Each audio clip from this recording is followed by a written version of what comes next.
फिलिस्तीन के राष्ट्रपति से प्रधानमंत्री नरेंद्र मोदी ने बात की है।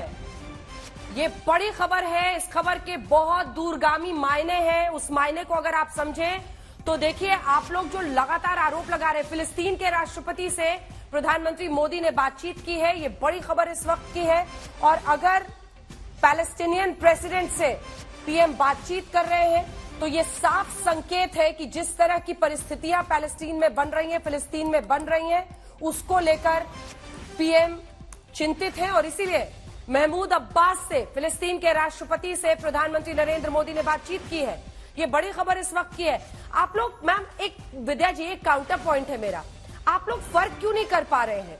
क्या जानबूझ के राजनीतिक सूझबूझ की कमी दिखाना चाहते हैं?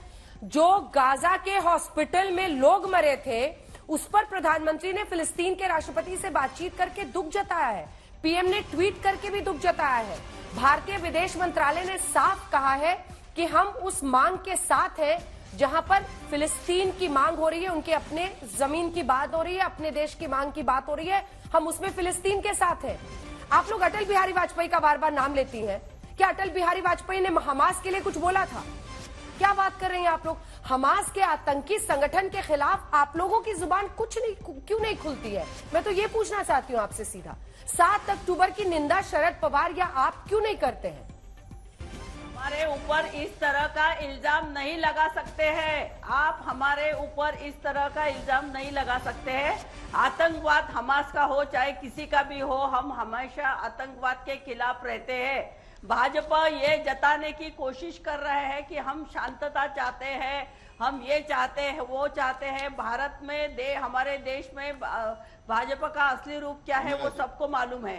चाहे आप दिखाओ या न दिखाओ, लेकिन ये तो सब जग जाहिर है, उसमें क्या है।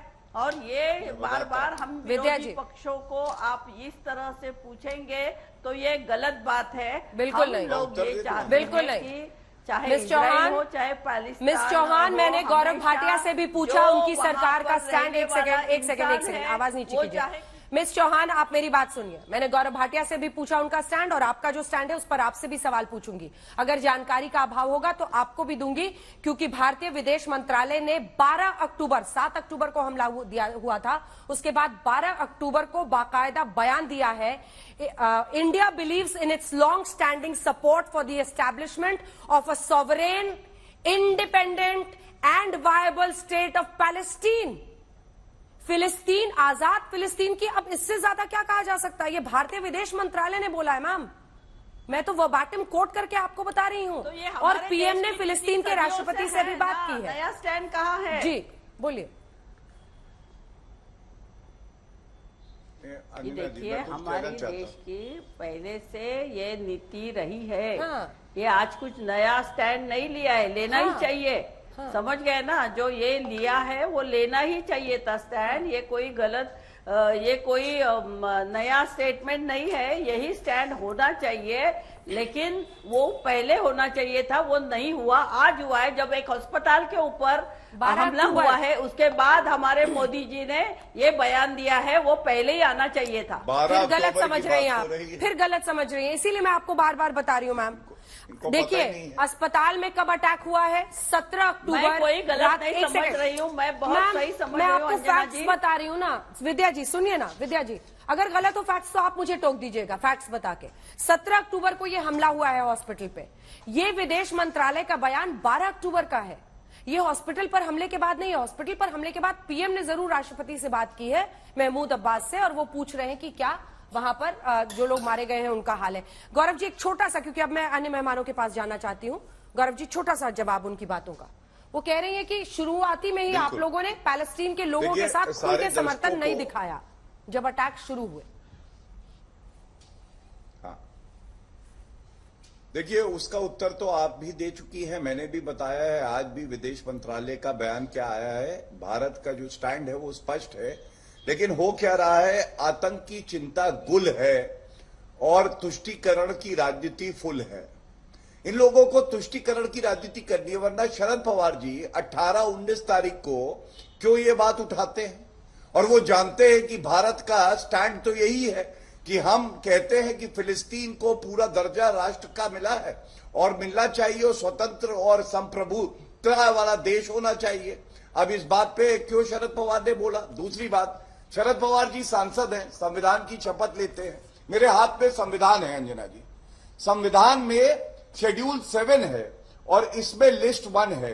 केंद्र सरकार के तत्वाधान में क्या आता है? एंट्री 10 एक बहुत विशेष है, मैं पढ़ देता हूं। विदेश कार्य सभी विषय जिनके द्वारा संघ का किसी विदेश से संबंध होता है। इसमें कहीं नहीं लिखा है कि जो विपक्ष के नेता होंगे वो इस तरह के बयान देंगे, जाके किसी देश के दूतावास से मिलेंगे, क्यों करेंगे? आप बताइए, आप ही बताइए ना, तुष्टिकरण कैसे हो गया? एम्बेसी उस सरकार की नीतियों का फिलिस्तीन के तुष्टिकरण कैसे? तुष्टिकरण ऐसे आ गया। हाँ, मैं आपको बताता हूं। हाँ, तुष्टिकरण बताता हूं कैसे आता। कैसे?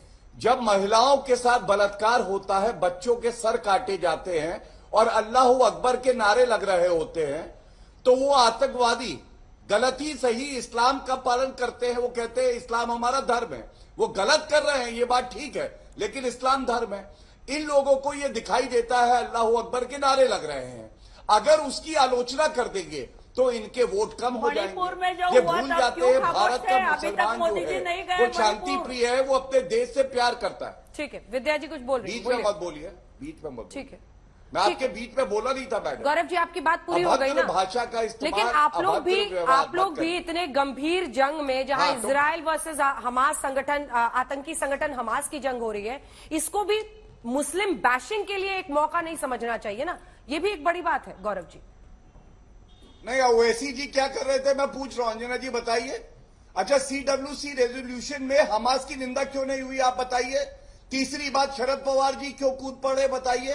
विदेश नीति का मामला ठीक है विद्या जी, एक छोटा उनका सा जवाब। क्षेत्र अधिकार नहीं है। ठीक है, मैंने विद्या जी- आपको 3 उदाहरण तो अभी दे दिए। ठीक है, समाजवादी पार्टी के शफीकुर रहमान बर्क बताते हैं ये हमारा रूहानी रिश्ता है। रिश्ता तुम्हारा है रूहानी और हमारा रिश्ता है हिंदुस्तानी। अच्छा क्या ये नहीं पूछा जाएगा? विद्या जी, छोटा सा जवाब, अन्य मेहमानों के पास जाओ।